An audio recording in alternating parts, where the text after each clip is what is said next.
So I used to live in China for 2.5 years, and moving and living in an international environment had its challenges, but also its benefits.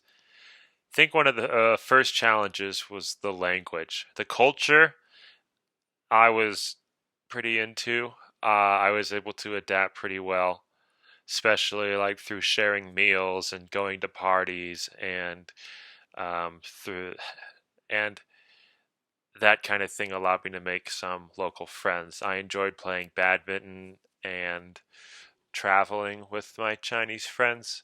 So I was very fortunate to work at a school where the staff wanted to get to know you. And the challenge, I think the greatest challenge was the language.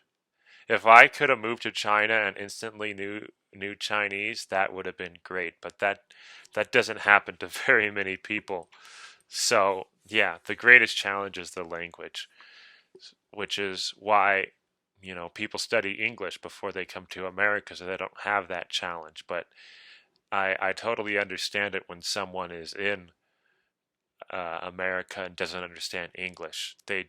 What ends up happening is you either learn the language or you get to a certain point where you can communicate, but you just stay in your own group. So I kind of stayed with the foreigners for my first 2 years. And that's kind of one of my regrets too. It was like staying in a comfort zone. So I wish I focused more on the language, but it was a very challenging language to learn. And when I came back to America, I ended up learning more Chinese here than when I did over there for the purpose of I missed it and I actually wanted to study.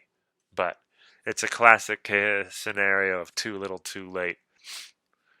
Um, Successes were that I met people from around the world, and I still have friendships with them today. I learned a lot more about teaching, and then when I was in China, kids would just walk up to you and ask you to teach them something, and then in class, they would actually listen to you and do what you said, and uh, I felt like that was a big success. Actually, being exposed to students who wanted to learn made me enjoy teaching a lot more.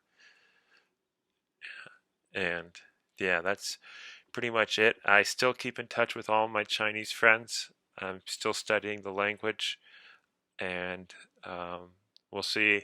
I hope to go abroad again someday. So, yeah, that's the addition about the successes and the difficulties and the challenges.